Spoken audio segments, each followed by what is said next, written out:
Hello student, मैं Diksha. Welcome to my YouTube channel जिसमें हम पढ़ रहे हैं विजन आईएएस की मैगजीन को, जो जनवरी 2023 के करंट अफेयर पर आधारित है, जिसके अंतर्गत अभी तक हमने 5 मेजर टॉपिक को कंप्लीट कर लिया है। यह हमारा 6वां मेजर टॉपिक रहेगा सामाजिक मुद्दे या सोशल इशू के बारे में। चलिए तो स्टार्ट करते हैं कि सोशल इशू के संदर्भ में क्या जनवरी माह में घटनाएँ घटित रहीं, इसके संदर्भ में क्या क्या मसौदे तैयार किए गए, क्या प्रावधान बने, इन सब के बारे में विस्तृत परिचर्चा करते हैं। चलिए तो इसके अंतर्गत पहला टॉपिक आता है भारत में विदेशी उच्चतर शिक्षण संस्थान के बारे में। विदेशी उच्चतर शिक्षण संस्थान के बारे में पढ़ते हैं कि ये सबसे पहले सुर्खियों में क्यों रहा, सुर्खियों में रहने का क्या रीजन रहा और जो करंट के मुद्दे पे बना हुआ है। इसके अंतर्गत आता है कि हाल ही में विश्वविद्यालय अनुदान आयोग ने विदेशी विश्वविद्यालयों द्वारा भारत में अपने परिसरों की कैंपरों की स्थापना के लिए एक मसौदा तैयार किया है। तो क्या किया गया है यूजीसी ने विदेशी विश्वविद्यालयों द्वारा भारत में अपने परिसरों की स्थापना के लिए एक मसौदा विनिमय जारी किया है। मसौदा विनिमय जो जारी किया है वो उसके संदर्भ में क्या क्या प्रावधान रहे हैं, सबसे पहले उसके प्रावधान देख लेते हैं।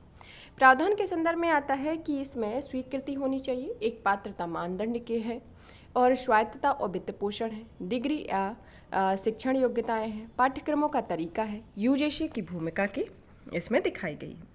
जैसे स्वीकृति के अंतर्गत आता है कि भारत में स्वीकृति उच्चतर शिक्षण संस्थानों के परिसरों की स्थापना के लिए यूजीसी की स्वीकृत अनिवार्य है। यूजीसी द्वारा दी गई स्वीकृति प्रारंभ में 10 वर्षों के लिए होगी। तो यह स्वीकृति के संदर्भ में है कि इसकी स्वीकृति 10 वर्षों के लिए होगी। पात्रता मानदंडों के अंतर्गत आता है कि ये इच्छुक विदेशी विश्वविद्यालयों का शीर्ष 500 विश्वविद्यालय की वैश्विक रैंकिंग में स्थान होना चाहिए और इच्छुक विदेशी शैक्षणिक संस्थान अपने गृह देश या अधिकार क्षेत्र में प्रतिष्ठित होने चाहिए। यह पात्रता मानदंड है। फिर आता है स्वायत्तता और वित्त पोषण के संदर्भ में आता है कि FHEI को संकाय या फैकल्टी सदस्य भर्ती, प्रवेश प्रक्रिया और शुल्क संरचना में स्वायत्तता प्राप्त होगी तथा यह एक विदेशी मुद्रा प्रबंधन अधिनियम 1999 और इसके नियम के तहत फंड को सीमा पार लाने और ले जाने की अनुमति होगी। यह इसके स्वायत्तता और वित्त पोषण से संबंधित। फिर आता है डिग्री या शिक्षण योग्यता के संदर्भ में कि इसकी क्या क्वालिफिकेशन रहेगी। तो इसमें समानता भारतीय परिसरों में FHEI द्वारा प्रदान की जाने वाली योग्यताएं उनके द्वारा उनके अपने देश के में प्रदान की जाने वाली योग्यताओं के समान होगी। अब आता है पाठ्यक्रमों का तरीका। पाठ्यक्रमों का तरीका किस तरीके का होना चाहिए। यह विदेशी विश्वविद्यालयों केवल ऑफलाइन मोड में पूर्णकालिक पाठ्यक्रम प्रदान करेंगे तथा यूजीसी की भूमिका के तहत इसमें बुनियादी ढांचे, शैक्षणिक कार्यक्रमों, समय, गुणवत्ता एवं योग्यता का पता लगाने के लिए हर समय परिषद तथा उसके संचालन का निरीक्षण करने का अधिकार होगा। मानदंडों का उल्लंघन होने पर यूजीसी उन पर जुर्माना लगा सकता है या अनुमोदन को निलंबन या वापस ले सकता है। अब पढ़ते हैं इसके संदर्भ में तथ्य क्या कह रहे हैं। तथ्यों से संबंध में कि विश्वविद्यालय अनुदान आयोग राष्ट्रीय शिक्षा नीति 2020 के अनुरूप यूजीसी के परिसरों की स्थापना और संचालन मसौदा विनिमय 2023 जारी किए गए, जैसा कि हम पढ़ ही चुके हैं। इन विनियमों के जरिए भारत में विदेशी विश्वविद्यालयों संस्थानों के प्रवेश संचालन को विनियमित किया जाएगा और इनकी मदद से सभी विषयों में उच्चतर शैक्षणिक कार्यक्रमों की आयोजित किए जाएंगे तथा डिग्री, डिप्लोमा या प्रमाण पत्र प्रदान किए जाएंगे। इसके संदर्भ में अब आता है वर्तमान में वैश्विक शिक्षा इकोसिस्टम के साथ भारत की अंतरक्रिया के संदर्भ में। जैसे भारत से विश्व तक और विश्व से भारत तक की अंतरक्रिया को देखते हैं। जैसे जो भारत से विश्व तक की अंतरक्रिया है उसके अंतर्गत विदेशों में अध्ययनरत भारतीय छात्र, जैसे शिक्षा मंत्रालय के अनुसार 2022 में 6.5 लाख से अधिक भारतीय छात्र उच्चतर शिक्षा हासिल करने के लिए विदेश गए थे और अधिकांश भारतीय छात्रों ने डिग्री पाठ्यक्रमों को आगे बढ़ाने के लिए कनाडा, USA और यूनाइटेड किंगडम को प्राथमिकता दी है। यह भारत से विश्व के संदर्भ में। फिर विश्व से भारत के संदर्भ में आता है जैसे कि brand India Bharat India international institute of technology brand नाम के IITs के विदेशी परिचालन को बढ़ावा दे रहा है। स्टडी इन इंडिया या अंतर्राष्ट्रीय छात्रों को प्रमुख भारतीय संस्थानों में अध्ययन के लिए प्रोत्साहित करने के लिए एक MOE की प्रमुख योजना है इसके संदर्भ में। अब देखते हैं इसमें कि भारतीय जो सहयोग किस तरीके से किया जा रहा है। भारत तो विदेशी HEIs के बीच अकादमी सहयोगी यूजीसी विनियम 2022 के अंतर्गत इसमें कहा गया है कि दोहरी डिग्री या कार्यक्रम यह एक ही विषय और स्तर में 2 संस्थानों द्वारा प्रदान किया जाता है। इसके तहत एक ही कोर्स के लिए भारतीय और विदेशी संस्थानों द्वारा एक साथ 2 अलग अलग डिग्रियां प्रदान की जाती हैं। इसके लिए छात्रों को भारतीय संस्थानों में कम से कम 30% क्रेडिट अर्जित करना होगा। दूसरा आता है ट्विनिंग डिग्री प्रोग्राम। इसके तहत भारतीय विश्वविद्यालयों में नामांकित छात्रों से आंशिक रूप से विदेशी कार्यक्रम पूरा करने की अनुमति दी जाएगी और डिग्री भारतीय संस्थान द्वारा प्रदान की जाने वाली और विदेशी संस्थान से अधिकतम क्रेडिट 30% होगा। फिर आता है संयुक्त डिग्री कार्यक्रम के तहत एक ही प्रमाण पत्र के साथ 2 HEIs द्वारा डिग्री। इसके अंतर्गत छात्रों को प्रत्येक संस्थान में कम से कम 30% क्रेडिट प्राप्त होगा। इसके संदर्भ में भारत में FHEI का महत्व क्या है? इसके अंतर्गत जैसे पहला महत्व आता है कि गुणवत्ता शिक्षा तक पहुंच में वृद्धि होनी चाहिए। फिर आता है प्रतिभा पलायन पर नियंत्रण होना चाहिए, विदेशी मुद्रा के बहिर्भाव में कमी, अनुसंधान के अवसर। भारत में HEI में इसमें सुधार के संदर्भ में होना चाहिए। भारत उच्चतर शिक्षा के केंद्र के रूप में होना चाहिए और संबंधी इस सिस्टम की स्थापना होनी चाहिए। जैसे इसके सबसे पहले जो महत्व है उसका इम्पोर्टेंस देखते हैं कि इसमें गुणवत्ता शिक्षा तक पहुंच में वृद्धि होनी चाहिए। इसका लक्ष्य NEP 2020 का लक्ष्य 2030 तक उच्चतर शिक्षा में 50% सकल नामांकन अनुपात हासिल करना तथा वर्तमान में यह दर 27% है। विदेशी उच्चतर शिक्षण संस्थान इस अंतर को समाप्त करने में मदद करेंगे। फिर आता है प्रतिभा पलायन पर नियंत्रण के संदर्भ में भारत में FHEI भारतीय छात्रों को भारत में ही अध्ययन और शोध करने के अवसर प्रदान करेंगे और इसकी प्रतिभा पलायन को नियंत्रित करने में मदद करेंगे।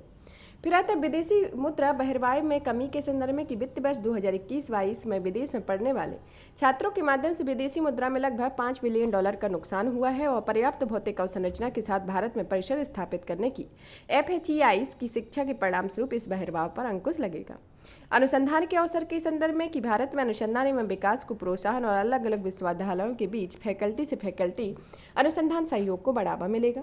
भारत HEI में कुछ सुधार किए गए हैं जो उच्चतर शिक्षा क्षेत्र में प्रतिस्पर्धा को बढ़ने से भारतीय संस्थानों की गुणवत्ता और वैश्विक स्थिति में सुधार होगा और भारत उच्चतर शिक्षा के केंद्र के रूप में जो कार्य कर रहा है इसकी मदद से भारत दुनिया के अलग अलग भागों में छात्रों को आकर्षित करेगा। इससे विदेशी मुद्रा अंतर्वाह के रूप में मौद्रिक लाभ प्राप्त होंगे तथा भारत की सॉफ्ट पावर कूटनीति को बढ़ावा मिलेगा। संबद्ध इकोसिस्टम की स्थापना के अंतर्गत इसमें अंतर्राष्ट्रीय छात्रों के आगमन से संबद्ध उद्योगों जैसे किराए के आवास, रेस्तारा, अंशकालिक नौकरी के अवसर, गिग इकोनॉमी आदि को बढ़ावा मिलेगा और सर्वश्रेष्ठ रैंकिंग वाले FHEIs की इस तरह से साझेदारी पर बल देने के लिए उद्योग अकादमी संबंध महत्वपूर्ण रूप से मजबूत होंगे। इसके संदर्भ में अब आता है FHEI से जुड़ी चिंताओं के संदर्भ में कि उच्चतर शिक्षा का वस्तुकरण होना चाहिए। सीखने की उच्च लागत के कारण कमजोर वर्गों का प्रवेश कठिन होगा तथा मानव और अन्य संसाधनों के लिए प्रतिस्पर्धा होगी। भाषा संबंधी बाधाएं जैसे कि शिक्षा केवल अंग्रेजी भाषा में प्रदान की जाएगी, इससे अंग्रेजी शिक्षा की संभावनाएं बढ़ोतरी होगी और यह भाषा समावेशी उच्चतर शिक्षा के लिए नुकसानदायक होगा। भारत में अर्जित लाभ का और उनके घरेलू क्षेत्रों में विप्रेषण एक चिंता है और तथा वर्तमान में FHEIs भारत को छात्रों की सोर्सिंग के लिए एक बाजार के रूप में देखता है। पश्चिमी प्रभाव जैसे पश्चिमी देश भारत के शिक्षा क्षेत्र को उनके हितों मूल्यों के अनुरूप आकार प्रदान कर सकते हैं और इन्हें सांस्कृतिक और भाषाई विविधता में कमी आ सकती है। आगे की राय में देखते हैं कि भारतीय विश्वविद्यालयों को FHEI के बीच सहयोगात्मक एक निर्माण होना चाहिए, भारतीय संस्थानों के बीच सहयोग होना चाहिए, भारतीय HEIs के लिए अंतर्राष्ट्रीय मान्यता होनी चाहिए और कमजोर वर्गों को सरकारी सहायता होनी चाहिए तथा FHEIs की भागीदारी के लिए विनिमय इकोसिस्टम को व्यवस्थित करना चाहिए। शिक्षाविदों, भू स्वामित्व, कराधान, फैकल्टी भर्ती के संदर्भ में विनियामक तंत्र विकसित करने की आवश्यकता होती है और इससे भारतीय उच्चतर शैक्षणिक संस्थानों के लिए एक समान अवसर उपलब्ध होने चाहिए। यह प्रस्तावित भारतीय उच्चतर शिक्षा आयोग को भारतीय और विदेशी मानकों को समान दिशा निर्देश के निर्धारण के लिए वैधानिक जिम्मेदारियों दी जा सकती हैं तथा विश्वविद्यालयों के मूल्यांकन के लिए राष्ट्रीय मूल्यांकन और प्रत्यायन परिषद के बेंचमार्क को FHEIs तक विस्तारित किया जा सकता है जो अपने परिसर पर स्थापित कर रहे हैं। इसके संदर्भ में अब पढ़ते हैं कि इसके क्या मानदंड हैं। व्यापक 7 मानदंड दिए गए हैं कि विश्वविद्यालयों के लिए NACC के 7 व्यापक मानदंड हैं, जिसके अंतर्गत पहला मापदंड आता है कि यह पाठ्यक्रम पहलू होना चाहिए, टीचिंग स्किलिंग और मूल्यांकन होना चाहिए, अनुसंधान और नवाचार विस्तार होना चाहिए। फिर उसके बाद अवसंरचना लीनिंग संसाधन होना चाहिए, छात्र समर्थन और प्रगति होनी चाहिए, गवर्नेंस और उसका प्रबंधन होना चाहिए तथा संस्थागत मूल्य और सर्वोत्तम प्रथाएं होनी चाहिए। या विश्वविद्यालयों के लिए NAAC के कुछ मानदंड व्यापक मानदंड दिए गए हैं। इसके संदर्भ में इससे संबंधित कुछ सुर्खियां रही, जैसे एनएसीसी के जो हमने अभी व्यापक 7 मानदंड देखे हैं। तो एनएसीसी ने विश्वविद्यालयों और स्वायत्त महाविद्यालयों तक पहुंच स्थापित करने के लिए नए मानदंड जारी किए हैं। जैसे कि राष्ट्रीय मूल्यांकन प्रत्यानयन परिषद ने विश्वविद्यालयों और स्वायत्त महाविद्यालयों की मानदंडों को जारी किया है तथा इसे 1994 में यूजीसी के एक स्वायत्त संस्थान के रूप में स्थापित किया गया था, जिसका मुख्यालय बेंगलुरु कर्नाटक है। तो एनएसीसी को कब स्थापित किया गया था? इसे 1994 में स्थापित किया गया था और इसका मुख्यालय इसे बेंगलुरु कर्नाटक में स्थित है। एनएसीसी का जो कार्य होता है वह एचईआई और उच्चतर शिक्षण संस्थानों के कामकाज को एक अभिन्न अंग के रूप में गुणवत्ता आसन सुनिश्चित करना है। इसके अंतर्गत 3 श्रेणियां हैं, जैसे विश्वविद्यालय, स्वायत्त महाविद्यालय और संबद्ध महाविद्यालय को बांटा गया।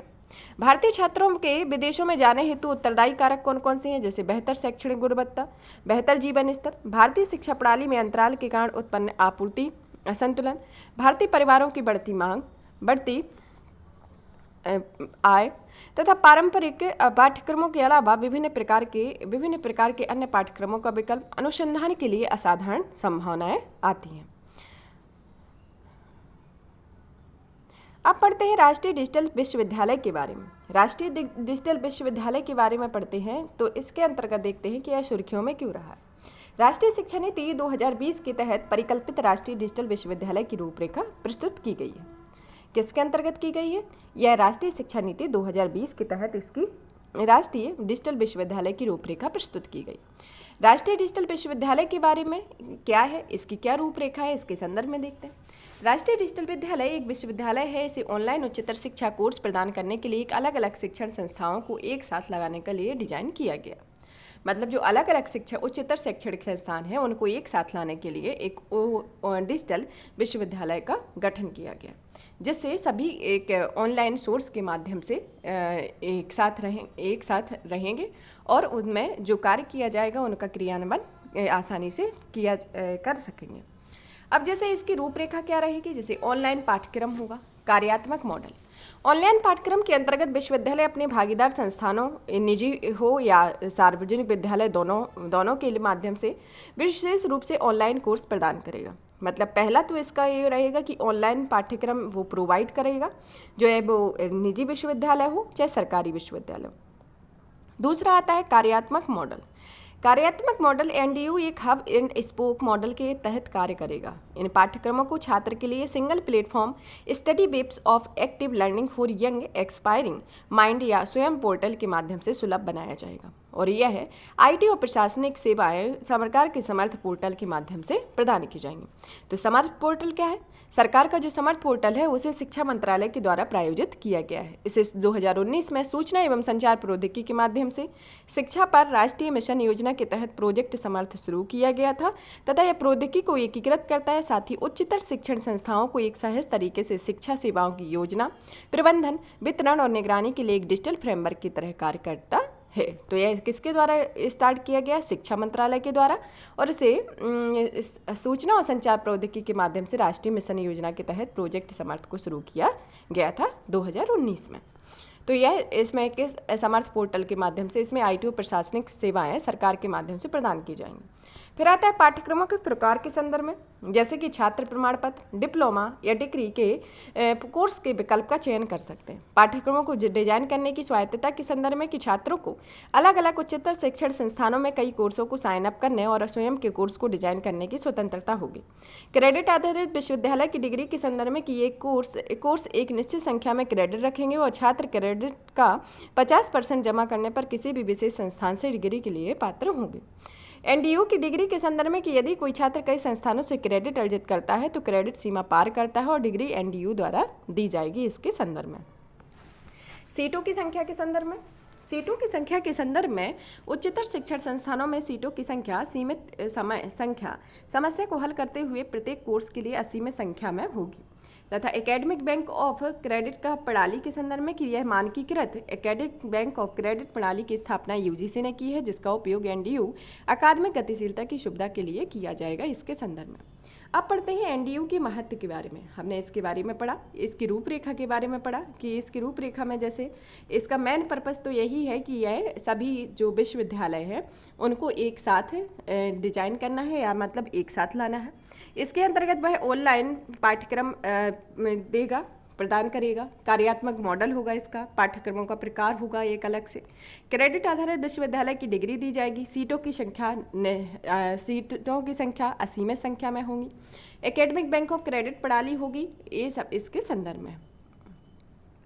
अब आता है इसके महत्व के संदर्भ में कि कौशल आवश्यकताओं की कौशल आवश्यकताओं की पूर्ति के तहत तेजी से विकसित हो रहे गतिशील उद्योग परिदृश्य में कौशल उन्नयन की निरंतर आवश्यकता की पूर्ति करेगा तथा राष्ट्रीय कौशल विकास और उद्यमिता नीति 2015 में रिपोर्ट में यह अनुमान लगाया गया था कि भारत में कुल कार्यबल केवल 4.7% से ही औपचारिक कौशल प्रशिक्षण प्राप्त किया गया। उच्चतर शिक्षा तक पहुंच बढ़ेगी, जैसे यह उच्चतर शिक्षा परिवेश में सीटों तक सीमित पहुंच की समस्या को हल करेगी। शिक्षा की पूर्णता के संदर्भ में एकाधिक प्रवेश या निकास विकल्पों के कारण उच्चतर शिक्षा को पूरा करने में लचीलापन प्रदान करेगी। वर्तमान में डिजिटल मोड में नामांकन और शिक्षा को पूरा करने का अंतराल विद्यमान है, जैसे उदाहरण के लिए स्वयं पोर्टल नामांकित छात्रों में 4% से भी कम छात्रों में पाठ्यक्रम पूरे किए गए।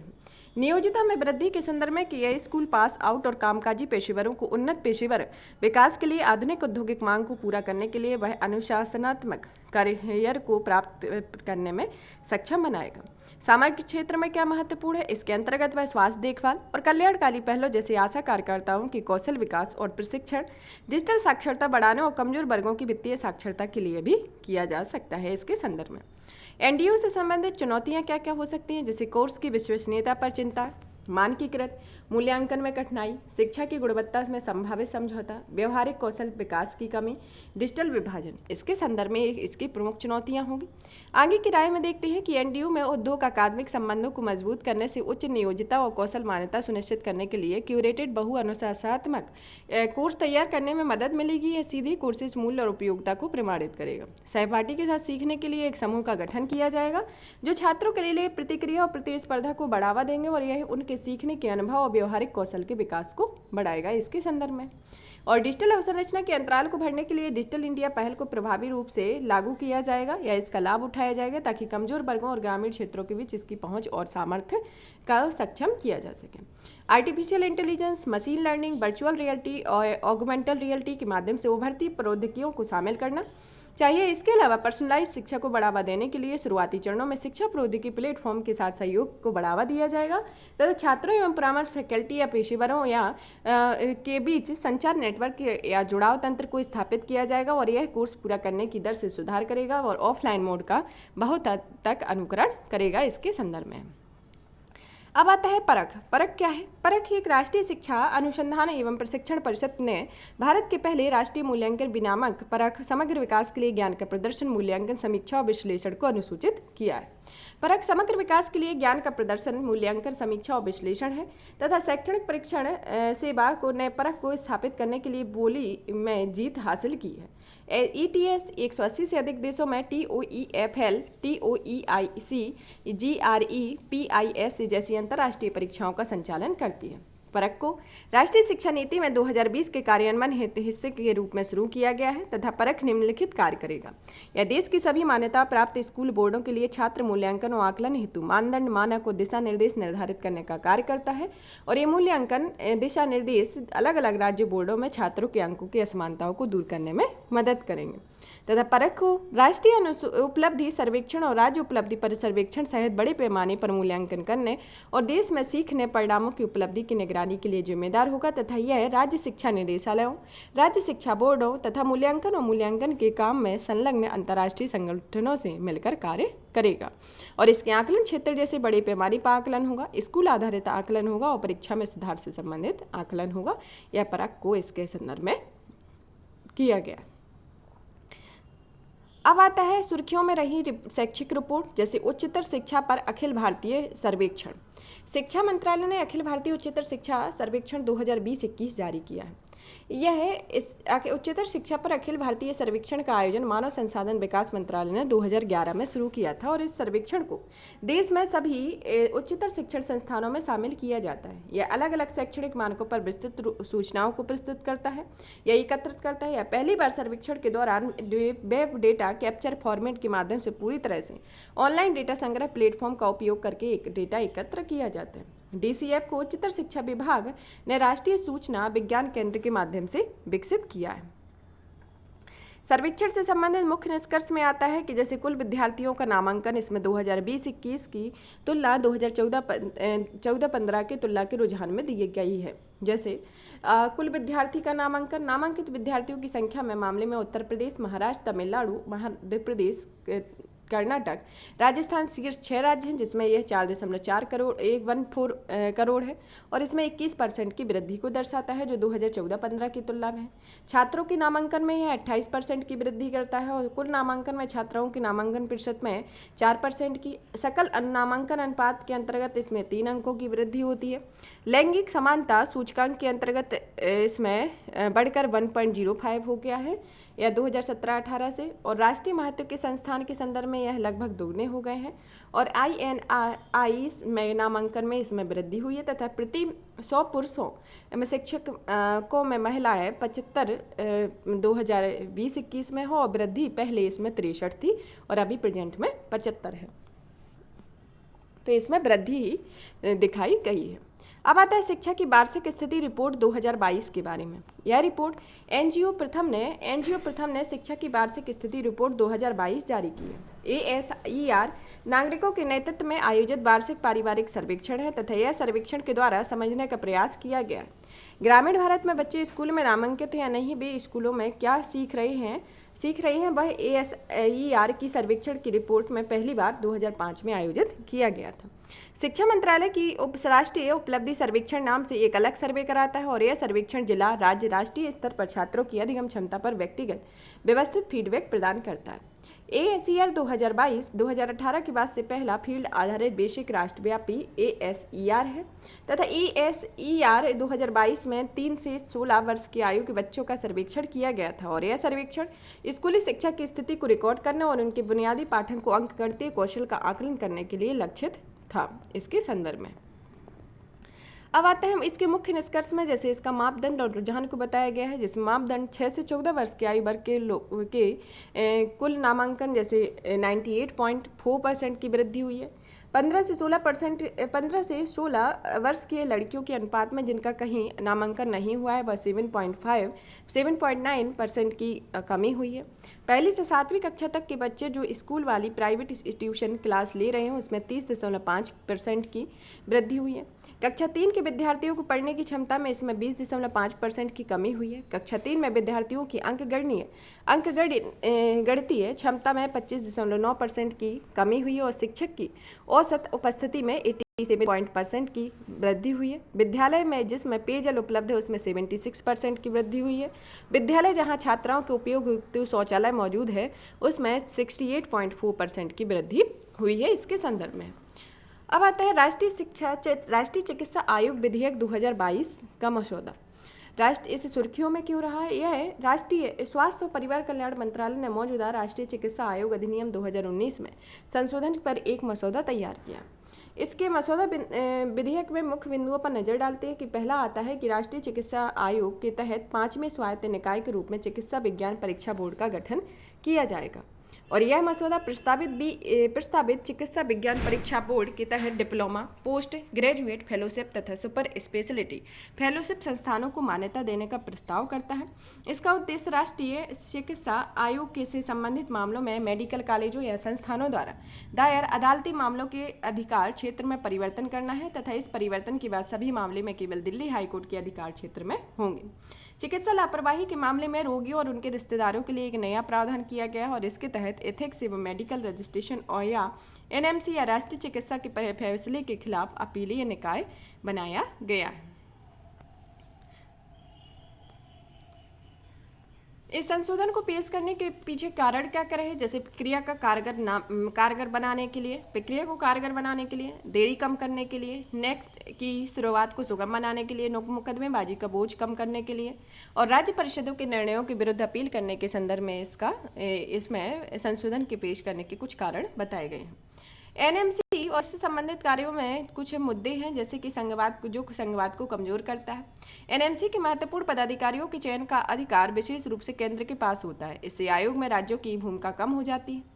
विभिन्न राज्य संस्थानों के बीच समन्वय का अभाव होता है, स्वायत्तता का अभाव होता है, फिर मान्यता के कुछ मानक होते हैं और चिकित्सा क्षेत्र से संबंधित चिकित्सा शिक्षा से जुड़े कुछ मुद्दे हैं, जैसे डॉक्टर और रोगियों का निम्न अनुपात होना। वर्तमान में डॉक्टर और रोगी का अनुपात 1:15-11 पे है और यह विश्व स्वास्थ्य संगठन की सिफारिशों के अनुसार 1:1000 होना चाहिए, मतलब 511 इसमें रोगी ज़्यादा है। मेडिकल कॉलेजों के निजीकरण के संदर्भ में कि अधिकांश नव सृजित मेडिकल सीटें निजी मेडिकल कॉलेजों में है, जिससे समाज के हाशिए पर बड़े वर्गों के लिए एक चिकित्सा शिक्षा एक दूर का सपना बन गया है। इसके संदर्भ में इसके आगे के संदर्भ में देखते हैं कि मेडिकल एडमिशन काउंसिल के लिए एकल स्वायत्त निकाय का निर्माण करना है, जो मेडिकल एसोसिएशन प्रक्रिया में एनएमसी के तहत एक बोर्ड ऑफ काउंसलर या काउंसलिंग का गठन किया जाना चाहिए और हालिया भ्रामक स्थिति में मेडिकल सीटों की बर्बादी के लिए की जाएगी तथा इसे दूर करने की आवश्यकता है। अब पढ़ते हैं राष्ट्रीय चिकित्सा आयोग के संदर्भ में कि यह क्या है। राष्ट्रीय चिकित्सा आयोग की स्थापना कब हुई थी और किस अधिनियम के तहत लाया गया था। राष्ट्रीय चिकित्सा आयोग का अधिनियम 2019 के द्वारा 2020 में गठित हुआ था, मतलब 2019 में अधिनियम लाया गया था, इसे 2020 में गठित किया गया था। इसे तत्कालीन भारतीय चिकित्सा परिषद का स्थान लिया तथा इसका गठन भारतीय चिकित्सा परिषद अधिनियम 1956 के तहत किया गया था। इसके अध्यक्ष होता है, सचिव होते हैं और किस तरीके जैसे अध्यक्ष और सचिव के बीच एक चिकित्सा सलाहकार समिति का गठन किया जाता है। यह एक ऐसा मंच होता है जिसके माध्यम से राज्यों के अनुशासित प्रदेशों में आयोग के समक्ष अपने विचारों और चिंताएं रख सकते हैं। आयोग को सलाह देना तथा चिकित्सा शिक्षा और प्रशिक्षण और अनुसंधान के मानकों को रखरखाव में समन्वय करना है तथा चिकित्सा शिक्षा तक समान पहुंच बढ़ाने वाले उपायों पर आयोग को सलाह देना है। इसके संदर्भ में सचिव जैसे स्नातक शिक्षा बोर्ड होना चाहिए, स्नातकोत्तर शिक्षा बोर्ड होना चाहिए, सचिव में चिकित्सा आकलन और रेटिंग बोर्ड होना चाहिए, नैतिकता और चिकित्सा पंजीकरण बोर्ड होना चाहिए तथा चिकित्सा विज्ञान से परीक्षा बोर्ड होने चाहिए, मतलब 5 तरीके के बोर्ड। स्नातक चिकित्सा शिक्षा बोर्ड, दूसरा स्नातकोत्तर चिकित्सा शिक्षा बोर्ड, तीसरा चिकित्सा आकलन और रेटिंग बोर्ड, नैतिकता और चिकित्सा पंजीकरण बोर्ड और 5वां चिकित्सा विज्ञान में परीक्षा बोर्ड होना चाहिए। इसके संदर्भ में एनएमसी के कार्य जैसे किस किस क्षेत्र में होते हैं, जैसे एनएमसी संस्थानों और चिकित्सा पेशेवरों को विनियमित करने के लिए एक नीतियां तैयार करेगा। स्वास्थ्य देखभाल में संबंधित मानव संसाधनों तथा बुनियादी ढांचों की आवश्यकताओं का आकलन करेगा। स्वायत्त बोर्डों के निर्णयों के संबंध में अपीलीय क्षेत्राधिकार का प्रयोग करना, अधिनियमों के तहत बनाए गए विनियमों का राज्य चिकित्सा परिषदों द्वारा अनुपालन सुनिश्चित करना तथा अधिनियमों के तहत विनियमित निजी चिकित्सा संस्थानों और डीम्ड विश्वविद्यालयों में 50% तक की सीटों के लिए फीस के दिशा निर्देश तैयार करना है। इसके संदर्भ में और इसके लिए शैक्षिक और ग्रेड आधारित नेक्स्ट परीक्षा होगी। विदेशों में पढ़ने वाले छात्रों के लिए एसओपी बनाना तथा संस्थानों और पेशेवरों की समय पर ऑडिट करना तथा हितधारकों को भागीदार बनाना तथा भारत में चिकित्सा शिक्षा के लिए अन्य सुझाव दिए गए हैं, जैसे पुनर्मूल्यांकन करना और कुशल प्रत्यानयन प्रणाली का निर्माण करना, संसाधनों के समान वितरण को बढ़ावा देना और सख्त कार्यान्वयन और बेहतर मूल्यांकन पद्धति के साथ पाठ्य चर्चा को नया स्वरूप देना है। अब आता है इच्छा मृत्यु के संदर्भ में सुर्खियों में क्यों रहा। हाल ही में सुप्रीम कोर्ट ने निष्क्रिय इच्छा मृत्यु पर अपनी निर्णयों को सरल बनाया।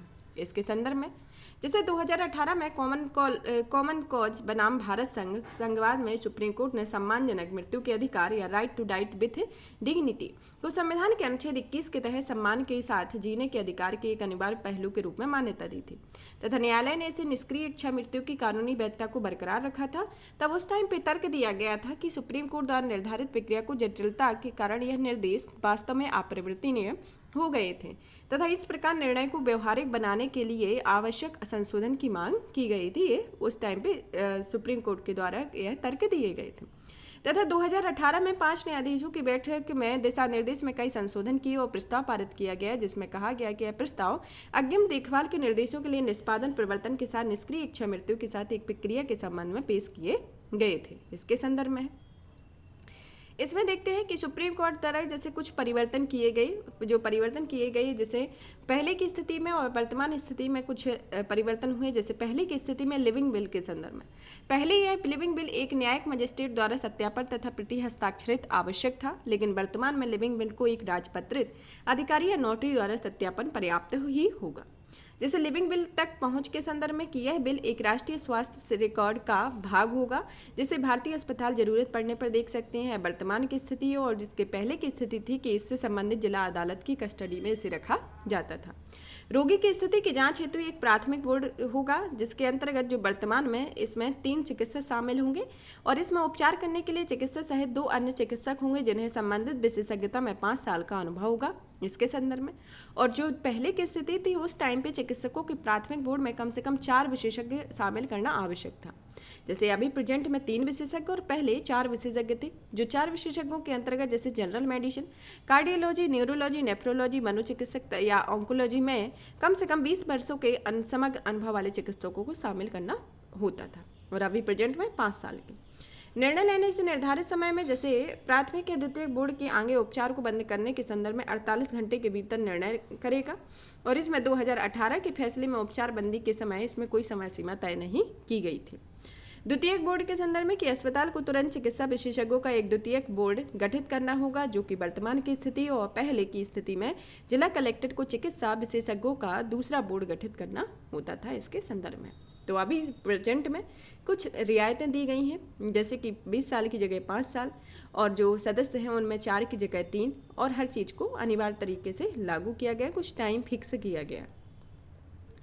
अब आती है इच्छा मृत्यु से संबंधित महत्वपूर्ण निर्णय और रिपोर्ट के बारे में। जैसे सबसे पहले पी रतिनाथ बनाम रतिनम बनावाद 1994 के अंतर्गत भारतीय दंड प्रक्रिया की धारा 309 या आत्महत्या को प्रयास को असंवैधानिक करार दिया था।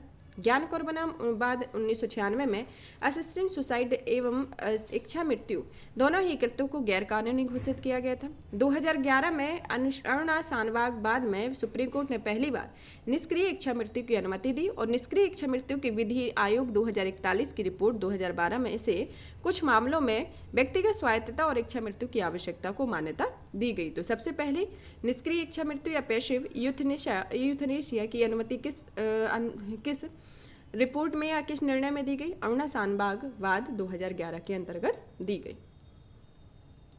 निर्णय के अन्य पहलू जैसे सरोगेट निर्णयकर्ता के रूप में इसमें अभी प्रेजेंट में क्या स्थिति है और पहले क्या स्थिति थी। जैसे एक से अधिक अभिभावकों या करीबी रिश्तेदारों को नामित किया जा सकता है, और अंतिम राय लेने के लिए पहले सभी निर्दिष्ट व्यक्तियों को सहमति ली जाती है। यह प्रेजेंट के पहलू हैं, तथा पहले इसमें था कि केवल एक अभिभावक या करीबी रिश्तेदार को नामित किया जाना था, और अंतिम राय लेने के लिए अभिभावक या रिश्तेदारी की सहमति भी ली जाएगी, इनके संदर्भ में था।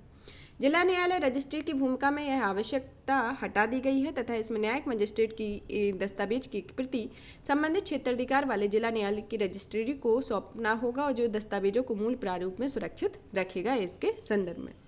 प्रामाणिकता सुनिश्चित करने के संदर्भ में इसमें प्रेजेंट में है कि इस मामले में जो निर्णय लेगा उसके डिजिटल रिकॉर्ड के संदर्भ में स्थानीय सरकार या निकाय या अधिनियुक्त दस्तावेज के संरक्षक में इसकी प्राथमिक प्रामाणिकता का पता लगाने के लिए अग्रिम निर्देश को चिकित्सक निष्पादित कर सकते हैं, और पहले यह उपचार करने वाले चिकित्सक को न्यायिक मजिस्ट्रेट में इसकी प्रामाणिकता सुनिश्चित करने के लिए अग्रिम निर्देश पर अमल करना होता है।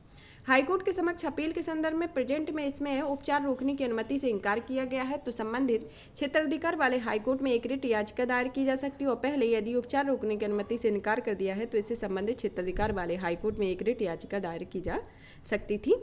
तो यह दोनों ही सेम है इसमें। अब पढ़ते हैं इच्छा मृत्यु के संदर्भ में पक्ष में तर्क। जैसे आत्मनिर्णय का अधिकार है, देखभाल पड़ने पर बोझ हो सकता है उसके संदर्भ में, सम्मानजनक मृत्यु का अधिकार, और अंग प्रत्यारोपण को प्रोत्साहित करना और इससे विनियमित किया जा सकता है। जैसे कि कानूनी रूप से मान्य है तो इसकी प्रक्रिया को नियंत्रित किया जा सकता है। इसके तहत यह भी सुनिश्चित किया जा सकता है कि उचित सुरक्षा उपाय लागू किए जा रहे हैं, और साथ ही यह भी जांच की जा रही है कि व्यक्ति वास्तव में इच्छा मृत्यु चाहता है। तो इसके संदर्भ में तर्क और इसके खिलाफ तर्क के अंतर्गत देखते हैं कि रोगियों से पीछा छुड़ाना, दुर्भावनापूर्ण कृत्य के बारे में, जीवन का अवमूल्यन तथा स्वास्थ्य देखभाल का व्यवसायीकरण और हिप्पोक्रेटिक ओथ के खिलाफ होता है। कि डॉक्टर, नर्स या किसी अन्य स्वास्थ्य पेशेवरों से इच्छा मृत्यु या आत्महत्या से सहायता की मांग चिकित्सा की मौलिक नैतिकता या हिप्पोक्रेटिक शपथ का उल्लंघन करती है इसके संदर्भ में। अब पढ़ते हैं इसके जो निष्कर्ष निकलता है कि इच्छा मृत्यु एक ऐसा कदम होता है जो हमेशा तार्किकता के पर आधारित नहीं देखा जा सकता है। इसमें कई भावनाएं भी शामिल हैं। जब किसी गंभीर प्रकृति की भावना की बात आती है तो प्रत्येक व्यक्ति को अपना निर्णय लेने का अधिकार होता है। हालांकि उन प्रक्रिया को ध्यान में देने की आवश्यकता होती है जो रोगी के दर्द से छुटकारा पाने में मदद करती है, न केवल व्यक्ति की पीड़ा को रोकती है बल्कि रोगी के परिवार के सदस्यों की पीड़ा को भी समाप्त करती है। साथ ही ऐसी किसी व्यवस्था का संभावित दुरुपयोग रोकने के लिए समुचित ध्यान दिया जाना चाहिए इसके संदर्भ में होता है। हिप्पोक्रेटिक जो शपथ होती है वह उसका श्रेय कुशदीप के हिप्पोक्रेट्स को दिया जाता है। यह क्लासिकल युग या एक ग्रीक चिकित्सक था जिन्होंने नैतिक सिद्धांतों का एक चार्टर तैयार किया और उसमें सदियों से अपने पेशों के अभ्यास बनाए रखे और इसके लिए चिकित्सा पर 70 पुस्तकों के एक संग्रह का श्रेय दिया जाता है और इस संग्रह को द कॉर्प्स ऑफ हिप्पोक्रेट्स कहा जाता है या उनके शपथ के संदर्भ में।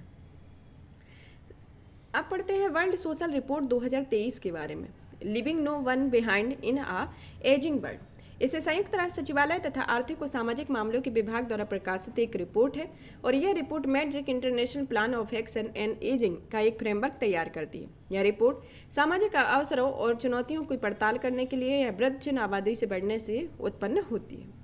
MIPAA के अप्रैल 2022 में वर्ल्ड असेंबली ऑन एजिंग में अपनाया गया था। इस रिपोर्ट के मुख्य निष्कर्षों में आता है कि अगले 3 दशकों में 65 वर्ष से 80 से अधिक की आयु के व्यक्तियों की जनसंख्या दुगनी होने की संभावना है। उत्तरी अफ्रीका, पश्चिमी एशिया, उप सहारा अफ्रीका में वृद्धजन आबादी की होने की संभावना। वृद्धावस्था में गरीबी का स्तर आमतौर पर महिलाओं में उच्चतर होता है और इसके कारण औपचारिक श्रम बाजारों में भागीदारी की निम्न स्तर, कार्य करने की सीमित अवसर और पुरुषों की तुलना में उन्हें कम वेतन दिया जाता है। इस रिपोर्ट में क्या क्या सिफारिशें की गई हैं? इस रिपोर्ट के अंतर्गत कैसे श्रम बाजार में भागीदारी को बढ़ावा दिया जाना चाहिए और उत्पादकता में वृद्धि की जाना चाहिए तथा असमानता को कम करने वाली नीतियां बनाई जानी चाहिए, इसके संदर्भ में कुछ सिफारिशें की गई। वृद्धजनों से संबंधित कुछ पहले हैं कि जैसे संयुक्त राष्ट्र वृद्धजन सिद्धांत 1991 अपनाया गया है तथा संयुक्त राष्ट्र 2021 से 30 तक के लिए स्वस्थ आयु वृद्धि दशक घोषित किया गया है, इसके संदर्भ में है तथा भारत के द्वारा शुरू की गई पहलों के अंतर्गत आता है कि संविधान के अनुच्छेद 38(1), 39(e) और 41 अनुच्छेद 41 और अनुच्छेद 46 के तहत वृद्धावस्था में सार्वजनिक सहायता के लिए प्रावधान करने हेतु राज्य को निर्देश देता है। माता पिता और वरिष्ठ नागरिकों के भरण पोषण तथा कल्याण के लिए अधिनियम 2007 को लागू किया गया है। भारत सरकार ने कई योजनाएं शुरू की हैं जिसके अंतर्गत अटल वयो अभ्युदय योजना, राष्ट्रीय वृद्धजन स्वास्थ्य देखभाल कार्यक्रम, प्रधानमंत्री वय वंदना योजना आती है और भारत आयुर्वृद्धि पर अलग अलग अंतर्राष्ट्रीय कन्वेंशन जैसे MIPPA, संयुक्त राष्ट्र स्वास्थ्य आयुर्वेदिक दशक आदि पर हस्ताक्षर करता है। यह भारत के संदर्भ में वृद्धजनों के लिए कुछ पहले शुरू की गई है। यहाँ पर हमारा सोशल इशू से संबंधित टॉपिक फिनिश होता है। नेक्स्ट क्लास में हम नेक्स्ट टॉपिक के साथ मिलेंगे और भी इसी तरीके की वीडियो को देखने के लिए चैनल को लाइक करें, सब्सक्राइब करें, शेयर करें। धन्यवाद।